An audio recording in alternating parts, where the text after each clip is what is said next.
नमस्कार मित्रांनो. खरं तर गोष्टींच्या सिलसिलेमध्ये परत तुमचं एकदा स्वागत आहे. मित्रांनो, आजची गोष्ट तर खूपच सुंदर आहे. आजच्या गोष्टीचं नाव आहे शेवटची गणेश मूर्ती. गणेश चतुर्थीचा दिवस होता आणि गणेश स्टॉलमध्ये प्रचंड प्रमाणात गर्दी भरलेली होती. आणि अशा गर्दीमध्ये सगळेजण आपले गणेश मूर्ती विकण्यामध्ये आणि गणेश मूर्ती घेण्यामध्ये दंग होते. आज मात्र तो 7व्यांदा आता ह्या स्टॉलमध्ये आला होता आणि उंच अशा रॅकवरती सुंदर अशी गणेश मूर्ती तिथे ठेवलेली होती. अगदी कमळावरती बसलेली ती गणेश मूर्ती मोहक होती. त्या मूर्तीकडे तो बघतच राहिला. कधी त्याचा तोंडाचा जबडा उंच झाला आणि तो त्या मूर्तीकडं डोळे पूर्णपणे उघडे करून, मोठे डोळे करून त्या गणेश मूर्तीकडं भांबावल्यासारखा बघत राहिला. देहभान विसरून त्या मूर्तीकडे तो बघतच राहायचा. आणि तेवढ्यात त्याला आवाज आला, "अंकल, चाहिए क्या आपको गणेश मूर्ति?" आणि तो "हाँ हाँ हाँ हाँ, वो गणेश मूर्ति कितनी को दी आपने?"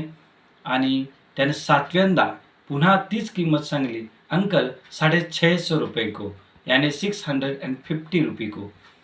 650, अब भी उतना ही है, और ठीक है, मैं बाद में आता हूँ, असं थोडंसं गुंतलेल्या आवाजामध्ये तो बोलला. पुन्हा त्याने परतीची वाट धरली आणि अगदीच दरवाजापर्यंत जाईपर्यंत त्याने त्या गणेश मूर्तीकडं पुन्हा पुन्हा वळून बघितलं. आता रवीला मात्र ही 7व्यांदा खेप होती, त्यामुळं त्याची ती जाणीव झाली होती की हा फक्त येतोय आणि टाईमपास करून निघून जातोय. आणि तितक्यात मालकाचा त्याला आवाज आला, "काय रे रवी, हा माणूस का निघून गेला?" "काय नाही शेठ, हा फक्त टाईमपास करतोय, निघून जातोय." आणि मग जाता जाता शेठने त्याच्याकडे एक नजर मारली. काउंटरवरून बघितल्यानंतर त्याच्या लक्षात आलं की अरे, याला मी कुठेतरी बघितलंय. आणि मग शेठजीला आठवल्यासारखं झालं. "मला वाटतं मी आजच्या 8-10 दिवसापूर्वी सहज चौकात म्हणून फिरायला चाललो होतो. संध्याकाळची वेळ होती, रात्रीचे 9-1 वाजत आले होते आणि जेवण झाल्यानंतर मस्त फेरफटका मारून येऊ म्हणून मी निघालो होतो. आणि निघाल्यानंतर माझ्या असं लक्षात आलं की हा गाडा लोटत लोटत लोटत याचा एक 8 वर्षाचा मुलगा आणि हा चाललेला होता. मुलगा गाड्यावरती बसला होता आणि समोर त्याच्या थोडीशी भाजी शिल्लक होती. आणि भाजी तो मला अगदी आग्रह करून सांगत होता, "शेठजी घ्या ना, शेठजी घ्या ना, शेठजी घ्या ना." मला नको असतानाही मी ती भाजी मला त्याने दिली. आणि खूप मोठी भाजी होती म्हणून मी त्याला सहजच विचारलं, "कितने को दिया ये?" आणि मला वाटलं हा सांगेल 100-150 रुपये नक्कीच. पण त्याने सांगितलं, "सेठ जी, आप सिर्फ 10 रुपये दीजिए." 10 रुपये? 10 रुपये फक्त? "हाँ सेठ जी, कल तो ये सब्जी खराब हो जाएगी और हम फेंक देंगे, तो इससे अच्छा है कि किसी के पेट में जाए, और आज का मैंने तो अपने पेट के लिए कमा लिया है. सेठ जी, ऐसा करो, सिर्फ 10 रुपये दे दो." मला वाटलं गरीब आहे, 100-150 रुपयाची ती भाजी शिल्लक आहे आणि फक्त 10 रुपये देणं हे काही मला संयुक्तिक वाटलं नाही. आणि मग मी त्याला न राहून माझ्या खिशातून 100 रुपयाची नोट त्याला देऊ केली. पण त्याने नाही, नाही, नाही, नाही. बराच वेळ आमची अशी हुज्जत चालली. बघा ना, मी स्वतःहून त्याला पैसे देत होतो आणि तो स्वतःहून पैसे नाकारत होता. आजकाल अशा जमान्यात ही माणसं सापडणं फार कठीण. आणि मग त्याने न राहून मला 90 रुपये पुन्हा परत केले. "सेठ जी, आता हूँ. अगर कल भी आपको सब्जी लगेगी तो वही मैं पास वाले चौक में रहता हूँ. आप आइए और सब्जी लेके जाइए."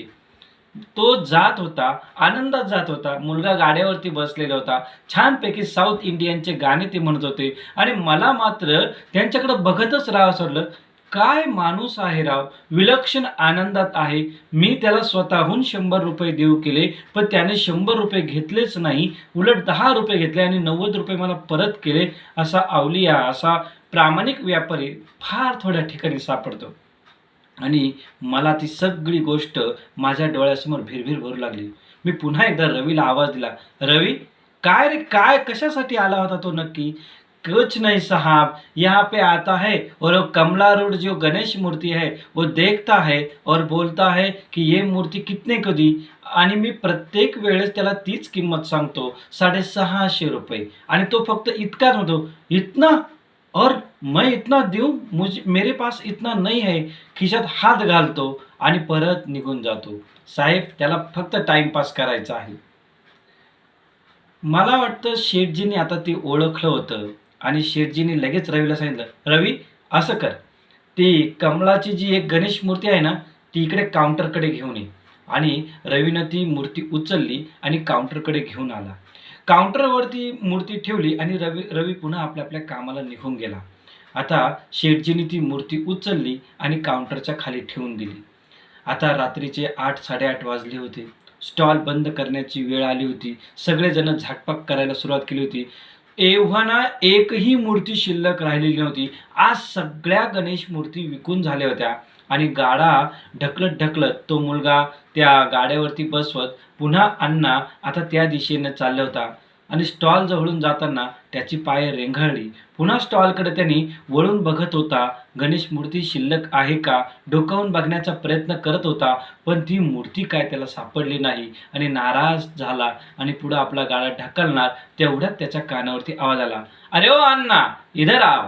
आणि अण्णा चपापला, "नाही, नाही, नाही, नाही, नाही शेठजी." आणि तो लगेच गाडा जोरानं चालवायला लागला. घाबरला. त्याला वाटलं शेठजी आपल्याला काहीतरी बोलताय काय? मी मी मला काही म्हणायचं नाही, अशा भावनेमध्ये तो होता. पण शेठजींनी पुन्हा दिला, "अण्णा, इधर आओ." आणि अण्णानं आता गाडी थांबवली. आपल्या लहानशा मुलाला कडेवरती घेतलं, त्याला खाली उतरवलं आणि आता स्टॉलमध्ये परत आले. "क्या क्या देख रहे थे तुम?" "कुछ नहीं सेठ जी, मैं देख रहा था गणेश मूर्ति को, बस इतना ही, कुछ नहीं सेठ जी." असं म्हणत त्याने आपला आवाज थोडासा कमी केला आणि मान खाली घातली आणि बोटानं अंगठ्यानं जमीन कोरतोय अशी स्थिती करत आपल्या अंगठ्याकडे तो बघत राहिला. शेठजींच्या लक्षात आला, "क्या चाहिए आपको?" "कुछ नहीं सेठ जी, कुछ नहीं। आपको तो गणेश मूर्ति चाहिए थी ना? आप मेरे दुकान में 7 बार आ चुके हैं, लेकिन गणेश मूर्ति नहीं ली." "सेठ जी, वो गणेश मूर्ति बहुत अच्छी थी, लेकिन अभी रही नहीं।" "हाँ, रही नहीं है। और आपको लेनी थी क्या?" "जी सेठ जी, गणेश मूर्ति तो लेनी थी।" "फिर काहे नहीं लिया आपने से वो मूर्ति?" "सेठ जी, वो तो 650 रुपये को थी और मेरे पास उतने पैसे नहीं।" "लेकिन मेरे पास पैसे नहीं, ऐसा नहीं, मेरे पास पैसे हैं, अभी 650 रुपये हैं, लेकिन अगर मैं 650 रुपये की वो मूर्ति लेता हूँ, तो कल के मंडी के लिए, भाजी खरीदने के लिए मेरे पास पैसे ही नहीं बचेंगे, तो सेठ जी मैं वो मूर्ति नहीं लेता." असं त्याने थोडासा अर्ज स्वरामध्ये बोलायला सुरुवात केली.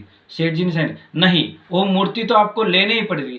"नहीं सेठ जी, वो मूर्ति मैं कैसे लेता, मेरे पास पैसे।" "अगर आपने मूर्ति नहीं ली तो मैं पुलिस को बुला।" "नहीं नहीं नहीं नहीं सेठ जी, नहीं सेठ जी, पुलिस को मत बुलाइए, कुछ भी करके पुलिस को मत बुलाइए, यहाँ मूर्ति भी शिल्लक नहीं है और आप बोल रहे हैं कि वो मूर्ति लेनी पड़ेगी." आणि शेठजीने तशी काउंटरवरती ती मूर्ती ठेवली आणि मूर्ती बघितल्यानंतर पुन्हा त्याच्या डोळ्यामध्ये तोच आर्जव भाव, तोच विनंतीचा भाव, तोच आशाळभूतपणाचा भाव त्या मूर्तीला बघितल्यानंतर त्याच्या डोळ्यामध्ये आलेली ती चमक त्यांना शेठजींना प्रचंड प्रमाणात जाणवली आणि त्यांनी सांगितलं, "सेठ जी, पुलिस को मत बुलाए, मेरे पास जितने भी पैसे हैं उतने भी मैं आपको दे देता हूँ." आणि त्यांनी पटापट आपल्या दोन्ही खिशांमध्ये हात घातले. हात घालून जेवढे काही पैसे असतील तेवढे काउंटरवरती ठेवले. त्याच्यामध्ये चिल्लर होती, 5च्या ठोकळे होते, 10ची नोटा होत्या, 100च्या नोटा होत्या. सगळे काही पैसे असतील त्याने ते गंज घालून तिथं ठेवला. "सेठ जी, ऐसा कीजिए, ये जितने भी पैसे, ये पैसे आप रख लीजिए और मैं ये गणेश मूर्ति ले जाता और अपने घर में बैठा था, लेकिन पुलिस को मत बुलाइए सेठ जी, मैं जाता, मैं जाता, मैं जाता." असं म्हणत त्याने ते गणेश मूर्ती उचलण्याचा प्रयत्न केला आणि शेठजीने मात्र त्याचा हात धरला. आता हा पुन्हा चपापला. अरे, शेठजीने आपला हात कशासाठी धरला असेल? म्हणून त्याने शेठजीकडं आणि एक मूर्तीकडे बघितलं आणि एकदा शेठजीकडे बघितलं. बघितल्यानंतर त्याची नजरेमध्ये समजत होतं की तो प्रचंड प्रमाणात घाबरला आहे. पण शेठजीने मात्र 10 रुपयाची नोट आपल्याकडे ठेवली आणि बाकीचे सगळे पैसे त्याला परत देऊन टाकले. "नहीं सेठ जी, ये तो 650 को है और मेरे पास इतने पैसे भी नहीं, जितने भी हैं उतने आपके पास दे दे, अब मेरे पास कुछ भी बचा नहीं, ये ले लो सेठ जी." "अरे नहीं अन्ना, नहीं, ऐसा करो, ये 10 रुपये सिर्फ मुझे दे दो और ये बाकी के जो पैसे हैं, ये बाकी के पैसे आप रख लो और अपने घर जाओ और ये मूर्ति जो है अच्छे से गणपति बाप्पा की मूर्ति अपने घर पे बिठाओ." आणि त्याला आता कळालं की आपल्याला ही मूर्ती देता आहे, पण 10 रुपये ही त्याची किंमत नाही. पुनः तो एकदा अर्ज सोडवा, सेठ जी 650 रुपये आपके निकाल लीजिए और बाकी के पैसे मुझे फिर से वापस कर दीजिए, मैं लेके जाता हूँ। अरे नहीं, ये मूर्ति 650 को नहीं, ये मूर्ति सिर्फ 10 रुपये को है। आप मैं इससे 10 रुपये ही लूँगा, बाकी सब आपके पास रखना और ये मूर्ती लेके जाना। असं म्हणत त्याने पुन्हा एकदा ते सगळे पैसे सेठजींनी गोळा केले, त्याच्या खिशामध्ये टाकले आणि ती मूर्ती व्यवस्थित पॅक करून पुन्हा एकदा गाड्यावरती ठेवली। तो मुलगाही आता गाड्यावरती बसला आणि पुन्हा एकदा त्याने शेठजीला नमस्कार केला आणि इतक्या अंधाधुंदपणे रस्त्याने जाताना मोठमोठ्यानं गणपती बाप्पा मोरया, गणपती बाप्पा मोरया, आणि तो मुलगाही प्रचंड मोठ्या प्रमाणात तो आवाज देत होता, घोषणा देत होता, गणपतीचे गाणे ते म्हणत होते। सेठजी मात्र त्यांच्या पाठमोऱ्या त्या आकृतीकडे बघतच राहिले आणि त्यांना एक विलक्षण आनंद झाला की आजपर्यंत मी 1000 गणपतीच्या मूर्त्या विकल्या, पण मला जो आज आनंद झाला नाही तितका आनंद फक्त ह्या एका गणपतीच्या मूर्ती विकल्यानं झाला। कारण खऱ्या भक्ताला खरा देव भेटला होता आणि हीच खरी पुण्याई असते। आणि ह्या स्टॉलमधला हा शेवटचा गणपती होता, ही शेवटची गणेश मूर्ती होती। मित्रांनो, गोष्ट तर तशी काल्पनिक आहे, परंतु त्यातून सांगण्याचं अनेक काही अशा गोष्टी आहेत की भक्तिभावानं जर देवाला एकदा अर्चव केली तर देव आपल्यासाठी नक्कीच धावून येत असतो। धन्यवाद।